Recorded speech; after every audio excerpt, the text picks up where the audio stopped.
2017-18 অর্থবর্ষ থেকে 2021-22 অর্থবর্ষ পর্যন্ত সংখ্যালঘু বৃত্তির নামে দুর্নীতি হয়েছে দেশ জুড়ে। এই দুর্নীতির জেরে কেন্দ্রীয় সরকারের লোকসান হয়েছে প্রায় 144 কোটি টাকা। গত সোমবার এই দুর্নীতি কাণ্ডে এফআইআর করেছে কেন্দ্রীয় তদন্তকারী সংস্থা। জানা গিয়েছে 2017-18 অর্থবর্ষ থেকে 2021-22 অর্থবর্ষ পর্যন্ত 830টি ভুয়ো শিক্ষা প্রতিষ্ঠান সরকার থেকে অনুদান নিয়েছে।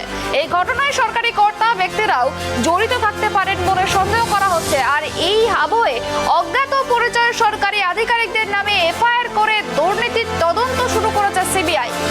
এ বিষয় নিয়ে আরো বিস্তারিত জানার আমাদের সঙ্গে টেলিফোন লাইনে রয়েছেন আমাদের প্রতিনিধি রাজীব। যে বিষয়টি জানতে চাইবো, সংখ্যালঘু ব্যক্তি নিয়েও দুর্নীতি, এই ঘটনা সম্পর্কে কি জানা যাচ্ছে? আসলে এই সংখ্যালঘু ব্যক্তি নিয়ে যে দুর্নীতি, সেই ঘটনাটা আসলে কি? দেখো, প্রথমেই বলি যে এই পুরো দুর্নীতিটা হয়েছে কিন্তু আমাদের রাজ্য অর্থাৎ পশ্চিমবঙ্গে হয়েছে।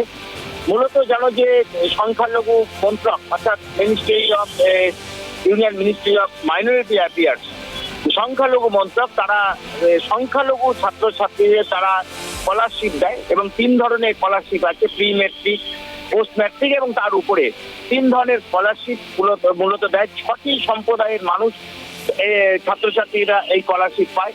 তার মধ্যে আছে মুসলিম আছে, বৌদ্ধ আছে, জৈন আছে, শিখ আছে, খ্রিস্টান আছে এবং পার্সি আছে। এই 6টি কমিউনিটির ছাত্রছাত্রীরা তারা স্কলারশিপ পায়। প্রতি বছর প্রায় আমাদের রাজ্যে 65 লাখের মতো ছাত্রছাত্রী এই স্কলারশিপ পায়। তো কিছুদিন ধরে কিছুদিন ধরে এই স্কলারশিপ নিয়ে দুর্নীতি, এই রাজ্যে দুর্নীতি অভিযোগ আসছিল।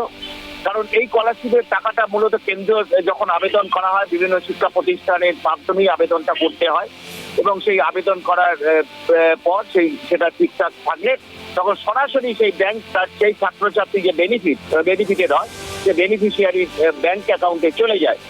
তো এই বিষয় দিয়ে দুর্নীতির অভিযোগ আসছিল এবং তখন এই আমাদের রাজ্যে এই 3টি এফআইআর হয়েছিল এবং সেই এফআইআর এর ভিত্তিতে কেন্দ্রীয় সরকার যে সংখ্যালঘু মন্ত্রক তারা খোঁজখবর শুরু করে এবং তারপরে তারা প্রাথমিক যে ইনভেস্টিগেশনে তারা পায় যে প্রায় প্রচুর দুর্নীতি হয়েছে। সংখ্যালঘু স্কলারশিপ 2017-18 সাল, 2021-22 সাল 5 বছর ধরেই প্রায় ভুয়ো শিক্ষা প্রতিষ্ঠানের নামে প্রচুর টাকা কিন্তু তুলে নেওয়া হয়েছে। যেটা জানা যাচ্ছে যে প্রায় 830টা ভুয়া শিক্ষা প্রতিষ্ঠানের নামে এই টাকা তোলা হয়েছে, যেখানে দেখা যাচ্ছে এবং তদন্ত করতে গিয়ে চক্ষু চরকদার, সেখানে দেখা যাচ্ছে যে কোনো ছাত্রছাত্রী তার অন্য নামে টাকাটা নিয়েছেন, অর্থাৎ জাল সার্টিফিকেট দিয়েই টাকাগুলো নেওয়া হয়েছে, ভুয়ো শিক্ষা প্রতিষ্ঠানের নামে টাকাগুলো নেওয়া হয়েছে। প্রায় কেন্দ্রীয় সরকারের 144 কোটি টাকা 5 বছরে এইভাবে হাতিয়ে নিয়েছে এই দুর্নীতির যার সঙ্গে যুক্ত কারবারিরা। এবং কেন্দ্রীয় সংখ্যালঘু মন্ত্রকের প্রাথমিক ইনকোয়ারিতে যখন এই তদন্ত তারা এই তথ্য পায়, তারপরে কয়েকদিন আগেই সিবিআইকে তারা কেসটি তদন্ত করার তারা অনুমতি দেয় এবং সিবিআই অলরেডি এফআইআর করে এবং তদন্ত শুরু করেছে। এবং চাঞ্চল্যকর অভিযোগ, সিবিআই এর যে প্রাথমিক তদন্ত, সেখানেও দেখা যাচ্ছে প্রচুর এরকম দুর্নীতি হয়েছে, যেটা সংখ্যাটা যদিও প্রাথমিকভাবে জানা যাচ্ছে যে টাকার পরিমাণটা অ্যামাউন্ট 144 কোটি টাকা, কিন্তু তার থেকেও বেশি টাকা মনে হচ্ছে। সিবিআই বিষয়টা তদন্ত করছে, সিবিআই প্রাথমিকভাবে যেটা তদন্ত শুরু করে তাতে মনে হচ্ছে টাকাটা আরো বেশি পরিমাণ। এবং সেখানে দেখা যাচ্ছে প্রাথমিকভাবে যে এই ছাত্রছাত্রীদের নামে যে এই টাকাটা তোলা হয়েছে, সেই সঙ্গে বড় দালাল চক্র যুক্ত রয়েছে।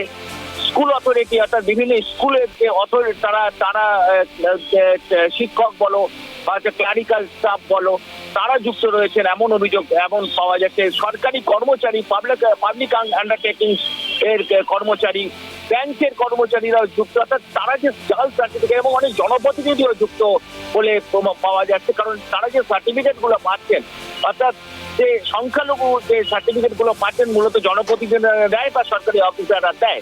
এবং সেক্ষেত্রে মনে করা হচ্ছে জাল সার্টিফিকেট দেওয়ার ফলেই কিন্তু এই ধরনের এত বড় দুর্নীতি হয়েছে। সেই কারণেই সিবিআই এর হাতে তদন্ত ভার তুলে দেওয়া হয়েছে। এখনো পর্যন্ত যেটা দেখা যাচ্ছে যে বহু স্কুল রয়েছে, যখন তদন্তে চক্ষু ছানাবড়া হয়ে যায় যে কেন্দ্রীয় সংখ্যালঘু মন্ত্রকের, যে বহু স্কুলের নাম দেওয়া হয়েছে, যেখানে দেখা যায় সেখানে তদন্ত করতে গিয়ে তারা দেখেন কোনো সেই নামে কোনো স্কুলই নেই, অথচ 5 বছর ধরে টাকা উঠে যাচ্ছে এই সংখ্যালঘু স্কলারশিপের নামে। 3 ধরনের স্কলারশিপ বা 3টে স্টেজে স্কলারশিপটা দেওয়া হয়, অর্থাৎ প্রি ম্যাট্রিক, পোস্ট ম্যাট্রিক এবং তারপরে আপার ক্লাসে পড়ার জন্য, আপার অর্থাৎ কলেজে পড়ার জন্য স্কলারশিপটা। এটা ভয়ঙ্কর তদন্ত মানে দুর্নীতি হয়েছে বলে মনে করা হচ্ছে এবং এই রাজ্যে এই ঘটনা ঘটেছে। তার সঙ্গে যেটা বারবার বলছি, বহু জনপ্রতিনিধি তারা যুক্ত, এমনও প্রমাণ মিলেছে। সেই কারণেই সিবিআই এর হাতে এই বিষয়টা তদন্তের ভার তুলে দেওয়া হয়েছে। এখন সিবিআই তদন্ত করার পর জানা যাবে যে কারা কারা এই সঙ্গে যুক্ত এবং কোন কোন প্রচুর ব্যাংকের অফিসাররা যুক্ত, স্কুল অথরিটি যুক্ত, ছাত্রছাত্রীরা তাদের নিজেদের নাম বাড়িয়ে টাকা নিয়েছে।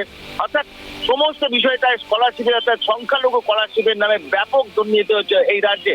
অর্থাৎ বিভিন্ন দুর্নীতি, অন্যান্য শিক্ষক নিয়োগের দুর্নীতি বলো, গ্রুপ ডি নিয়োগের দুর্নীতি বলো, বিভিন্ন ক্ষেত্রে দুর্নীতির পর যে এই অটোমেটিক স্কলারশিপের দুর্নীতিও কিন্তু কেন্দ্রীয় দেওয়া কেন্দ্রের সংখ্যালঘু মন্ত্রকের দেওয়া স্কলারশিপও কিন্তু ব্যাপক দুর্নীতি হয়েছে এই রাজ্যে এবং যার কারণেই কিন্তু তদন্তের ভার তুলে দেওয়া হয়েছে সিবিআই এর হাতে এবং সিবিআই অলরেডি এফআইআর শুরু করে তদন্ত শুরু করেছে।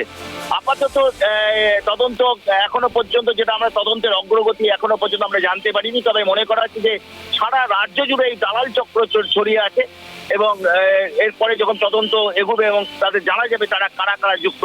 তবে যেটা সিবিআই মনে করছে যে বহু জনপ্রতিনিধি, অর্থাৎ ইলেক্টেড রিপ্রেজেন্টেটিভ, বহু রাজনৈতিক দলের তারাই ঘটনার সঙ্গে যুক্ত না থাকলে এই ধরনের দুর্নীতি হয় না।